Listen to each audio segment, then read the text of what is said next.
Hello दोस्तों, स्वागत है आपका एक बार फिर से। ये हमारा तीसरा वीडियो है। इससे पहले अगर दो वीडियो आपने नहीं देखे हैं तो प्लेलिस्ट में जाके देख सकते हैं, क्योंकि इस वीडियो में हम आपको 30 बहुत ही महत्वपूर्ण प्रश्न बताएंगे जो कि पीईटी एग्जाम के लिए बहुत ही महत्वपूर्ण है। तो वीडियो शुरू करते हैं। रामचरितमानस के लेखक तुलसीदास किसके शासनकाल से संबंधित थे? तो इसका राइट आंसर हो जाएगा अकबर के शासनकाल से संबंधित थे। रामायण का अनुवाद फारसी में बदायूनी ने किया है, याद रखें, बहुत ही इंपॉर्टेंट क्वेश्चन है। अबुल फजल ने लिखा है, अबुल फजल ने अकबरनामा को लिखा है। ऑप्शन सी इसका राइट आंसर हो जाएगा। चौथा क्वेश्चन देख लेते हैं कि चौथा क्वेश्चन क्या है। इंग्लैंड के तत्कालीन राजा जेम्स प्रथम द्वारा जहांगीर के शाही दरबार में राजदूत के रूप में किसे भेजा था? बहुत ही अच्छा क्वेश्चन है, तो इसका राइट आंसर आ जाएगा विलियम हॉकिंस को भेजा था। 1608 से 1611, 1608 से 1611 तक यह शाही दरबार में रहा था। तो बहुत ही अच्छा क्वेश्चन है, बिल्कुल अच्छे से याद रखें। शेरशाह द्वारा निर्मित ग्रैंड ट्रंक रोड पंजाब को किसके साथ जोड़ती है? पंजाब को बंगाल के साथ जोड़ती है। ऑप्शन पहला इसका राइट आंसर हो जाएगा, जिसे जीटी रोड भी बोलते हैं। भारतीय राष्ट्रीय कांग्रेस का जनक ए.ओ. हयूम 1885 में इसकी स्थापना की गई थी, याद रखें, मैंने इसको बताया भी है। अगले क्वेश्चन की बात करें तो अगला क्वेश्चन क्या है। नाना साहेब का दूसरा नाम धोधू पंथ। नाना साहब का दूसरा नाम धोधू पंथ था। पेशवा बाजीराव द्वितीय के दत्तक पुत्र थे ये, और इन्होंने कानपुर से 1857 की जो क्रांति हुई थी वहां से इन्होंने उसका कानपुर का नेतृत्व किया था नाना साहब ने। ऑप्शन 20 का राइट आंसर हो जाएगा।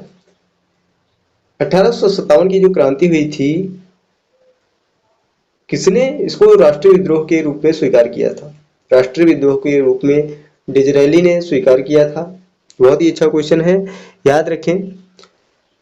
और कुछ क्रांतिकारी थे, Majumdar, Surendra Nath Sen, Fred Roberts, Edward Toxon, Outram, ये सारे इन्होंने 1857 की जो क्रांति हुई थी, इन्होंने छोटे स्तर पर किए गए विद्रोह के रूप में व्याख्यापित किया था इसको। अगला है क्वेश्चन नंबर 9। उस समय ब्रिटिश भारत का तत्कालीन गवर्नर जनरल कौन था जब सती प्रथा अवैध और दंडनीय घोषित की गई थी? बहुत ही अच्छा क्वेश्चन है। तो विलियम बेंटिक, विलियम बेंटिक। 9 का ऑप्शन सी सही हो जाएगा। 10 नंबर की बात करें, आर्य समाज के संस्थापक स्वामी दयानंद सरस्वती। एनी बेसेंट की बात करें तो होम रूल लीग की स्थापना की थी चेन्नई में। और राजा राममोहन राय की बात करें तो ये भारतीय पुनर्जागरण के जनक माने जाते हैं। इन्होंने ब्रह्म समाज की स्थापना 1828 में की थी। विवेकानंद की बात करें तो इन्होंने 1897 में कोलकाता के वेलूर में रामकृष्ण मिशन की स्थापना की थी। जायरे का पुराना नाम, बहुत ही इंपॉर्टेंट क्वेश्चन है, जायरे का पुराना नाम कांगो है, याद रखें इसे। अगला क्वेश्चन देखते हैं। 12 नंबर क्वेश्चन है, एशिया की सबसे बड़ी नदी यह है यांगत्से, ये चीन की नदी है। विश्व की तीसरी सबसे बड़ी नदी है। भारत की सबसे बड़ी नदी गंगा है। 13 नंबर क्वेश्चन देख लेते हैं। निम्नलिखित में से किस राज्य को टैंक सिंचाई का परंपरागत क्षेत्र माना जाता है? टैंक सिंचाई परंपरागत क्षेत्र तमिलनाडु। ऑप्शन सी याद रखें, बहुत ही अच्छा क्वेश्चन है। भारत में अलवण जल मतलब मीठा जल तो वूलर झील है, और लवण जल की बात करता है खारे पानी की सबसे बड़ी झील, तो ये है चिल्का झील जो उड़ीसा में है, याद रखें। वूलर झील जम्मू कश्मीर में है। निम्नलिखित में से कौन सा भारत का सबसे बड़ा बांध है? तो टिहरी बांध हो जाएगा दिए गए ऑप्शन में। तो ऑप्शन 20 का राइट आंसर हो जाएगा। अगला क्वेश्चन देखते हैं। किस नियम में यह कहा गया है कि लगातार स्वाद एवं वरीयताओं के साथ साथ जैसे जैसे आय बढ़ती है भोज्य पदार्थों पर खर्च आय का अनुपात कम हो जाता है? तो ये है एंजिल का नियम। ऑप्शन डी याद रखें, यह एंजिल का नियम है। निम्नलिखित में से किसे मान विधि से राष्ट्रीय आय का आकलन करते समय शामिल नहीं किया गया था?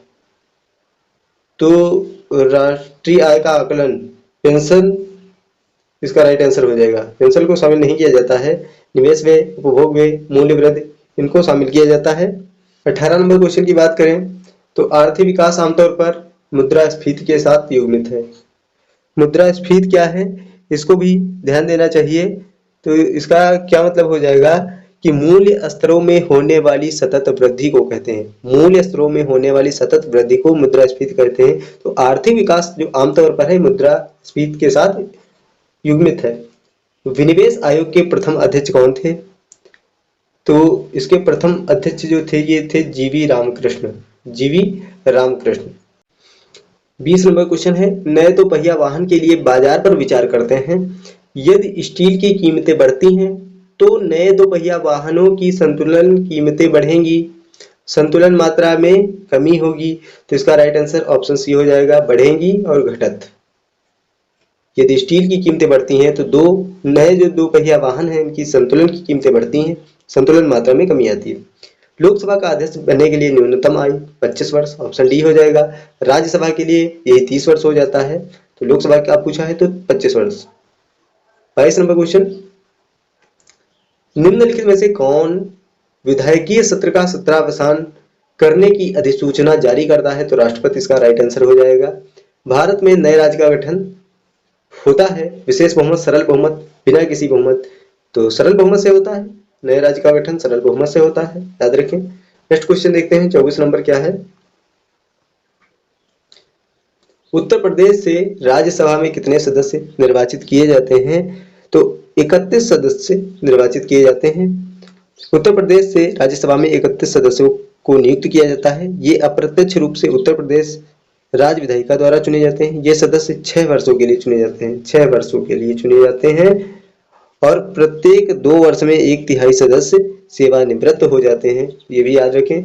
देश का प्रथम विधि अधिकारी महान्यायवादी होता है, इसकी नियुक्ति राष्ट्रपति करता है। ये भी बहुत इंपॉर्टेंट क्वेश्चन है।